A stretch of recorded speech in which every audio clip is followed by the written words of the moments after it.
News click के दफ्तर में पुलिस की रेड के दौरान कई चौंकाने वाले खुलासे हुए, जिसके मुताबिक प्रवीर पुरकायस्थ, अमित चक्रवर्ती और अन्य आरोपियों की डिलीट फोल्डर में 4,27,000 ईमेल मिले। प्रवीर पुरकायस्थ और नेविल रॉय सिंघम, वो जो चीन का प्रोपेगेंडा फैलाने वाला बिजनेसमैन है नेविल रॉय सिंघम, तो प्रवीर पुरकायस्थ और नेविल रॉय सिंघम के बीच कश्मीर और अरुणाचल प्रदेश को लेकर कई बार ईमेल भेजने की बात है, जिससे अरुणाचल प्रदेश और कश्मीर को भारत का हिस्सा नहीं दिखाने की साजिश का पता चलता है, यह पुलिस कह रही है।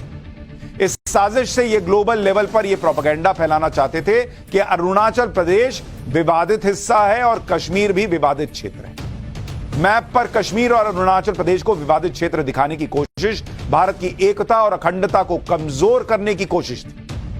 दिल्ली पुलिस की रिमांड कॉपी में नेविल रॉय सिंघम को चाइनीज कम्युनिस्ट पार्टी के प्रोपेगेंडा डिपार्टमेंट का सदस्य बताया गया है। नेविल रॉय सिंघम के बारे में आपको आगे विस्तार से बताऊंगा। दिल्ली पुलिस की रिमांड कॉपी में प्रवीर पुरकायस्थ और नेविल रॉय सिंघम के बीच ईमेल एक्सचेंज का भी जिक्र किया गया, जिसमें अरुणाचल प्रदेश की सेनाओं के साथ छेड़छाड़ करने की कोशिश की गई। आपको दोनों के बीच का वो ईमेल भी दिखाता हूं और वो नक्शा भी दिखाता हूं जो नेविल रॉय सिंघम ने प्रवीर पुरकायस्थ को भेजा था। नेविल रॉय सिंघम ने 1 जुलाई 2021 को अपने चाइनीज साथियों और न्यूज क्लिक के संस्थापक प्रवीर पुरकायस्थ को एक मेल भेजा। इस ईमेल में नेविल रॉय सिंघम ने चीन के नए एचडी मैप में कुछ दिक्कतों के बारे में बात की थी। नेविल रॉय सिंघम ने लिखा कि शायद हमने मैप में भारत और चीन के बीच भूटान के पास डॉटेड लाइन मिस कर दी। नेविल ने आगे लिखा कि भारत और चीन के अपने अपने अलग अलग मैप होते हैं। चीन के लिए क्या हम ये डॉटेड लाइन सॉलिड लाइन कर दें? इसके बाद नेविल रॉय सिंघम ने उसी मेल में एक न्यूज़पेपर में छपे मैप की फोटो अटैच की और साफ लिखा कि इस मैप में अरुणाचल पर चीन अपना दावा कर रहा है। यह वही मैप है जो नेविल रॉय सिंघम ने प्रवीर पुरकायस्थ को भेजा था। इसमें अरुणाचल प्रदेश के मैप पर डॉटेड लाइन दिख रही है और आरोप है कि इसी को विवादित क्षेत्र बताने की साजिश की गई। दिल्ली पुलिस ने न्यूज क्लिक के editor in chief Prabir Purkayastha और नेविल रॉय सिंघम के बीच ईमेल एक्सचेंज को और एनालाइज किया और देखा कि भैया क्या है, जरा देखें। तो प्रवीर पुरकायस्थ, नेविल रॉय सिंघम और न्यूज क्लिक के एचआर हेड अमित चक्रवर्ती एक दूसरे के डायरेक्ट टच में थे, यह बताया जा रहा है। ये तीनों बिना कश्मीर के भारत का नक्शा बनाने और अरुणाचल प्रदेश को विभाजित क्षेत्र दिखाने के पर चर्चा करते थे। मतलब भारत के मैप से कश्मीर को ही हटा दो, यह आरोप लग रहा है। और इस मकसद को हासिल करने के लिए आरोपियों को विदेशी फंड की आड़ में 115 करोड़ रुपए मिले। यह पैसा PPK, news click, GS pan India, JJ enterprises कंपनियों के जरिए दिया गया, यह आरोप लग रहा है।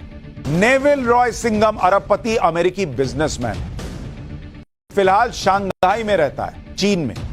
नेविल रॉय सिंघम के संबंध चाइनीज मीडिया कंपनी माको ग्रुप के साथ है। चीन का propaganda department Neville Roy Singham को फंड करता है। चीन की कम्युनिस्ट पार्टी के साथ नेविल रॉय सिंघम के गहरे संबंध हैं। 2001 से 2008 के बीच नेविल यूएई कंपनी का मुख्य रणनीतिक सलाहकार था। इसी कंपनी में चाइनीज राष्ट्रपति जिनपिंग के परिवार के लोगों ने पैसा लगा रखा है। नेविल रॉय सिंघम पर आरोप है कि उसने कई देशों में मीडिया की मदद से चाइनीज प्रोपेगेंडा फैलाया। नेविल रॉय पर आरोप है कि वह अफ्रीका में चीन के समर्थन वाले नेताओं को फंडिंग करता है। नेविल रॉय सिंघम दुनिया के अलग अलग देशों में सरकार विरोधी प्रदर्शनों को फंड करता है, ट्रेनिंग देता है। इसलिए आपको याद होगा कि इन पत्रकारों जिनसे पूछताछ हुई, उनमें से कुछ ने कहा कि उनसे पूछा गया कि क्या आप सीए कवर करने गए थे, क्या आप शाहीन बाग गए थे। अब तो डिटेल आएगी तभी पता चलेगा, लेकिन क्या ये सारी चीजें जुड़ी हैं? क्योंकि यूएपीए लगना कोई मामूली बात नहीं है। दिल्ली पुलिस की रिमांड कॉपी में गौतम नवलखा का भी नाम सामने आया। अब गौतम नवलखा कौन है, यह भी सुनिए। गौतम नवलखा पत्रकार और मानव अधिकार कार्यकर्ता है।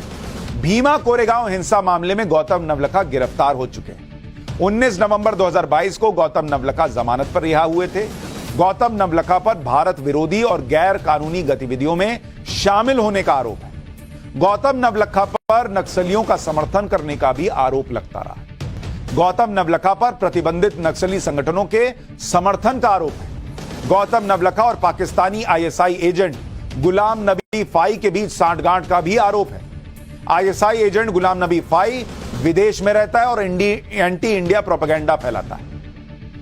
दिल्ली पुलिस की रिमांड कॉपी में यह भी बताया गया है कि न्यूज क्लिक को विदेश से जो फंड मिलता है वो कहां कहां और कैसे कैसे ट्रांसफर होता है। अवैध विदेशी फंड को प्रवीर पुरकायस्थ और उनके सहयोगी जोसेफ राज, अनूप चक्रवर्ती और बप्पादित्य सिन्हा निकाल लेते थे। अनूप चक्रवर्ती न्यूज क्लिक के एचआर हेड अमित चक्रवर्ती के भाई।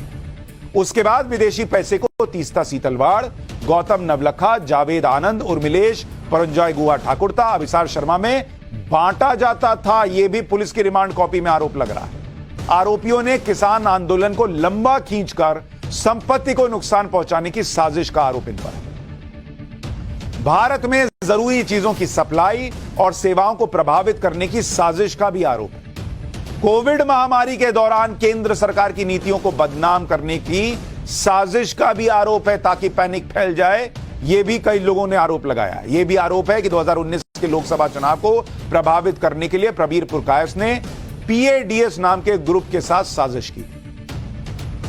आप सोचिए कितने गंभीर आरोप लग रहे हैं और इसको सिर्फ नरेंद्र मोदी पत्रकारों का मुंह बंद करना चाहते हैं। ये एक लाइन का प्रोपेगेंडा करके बात कह के जो है इतने गंभीर आरोपों को आप दबा दोगे क्या? आप पत्रकार हो तो मसीहा हो गए क्या कि आपसे पूछताछ नहीं होगी? देश की अखंडता पर प्रश्न उठेंगे, देश की अखंडता को भंग करने का प्रयास होगा और आप कहेंगे कि भाई हमसे सवाल ना पूछो क्योंकि हम पत्रकार हैं। जिस व्यक्ति को आप देख रहे हो वो राहुल गांधी नहीं है। यूपीए गवर्नमेंट का अंत होना तो निश्चित है।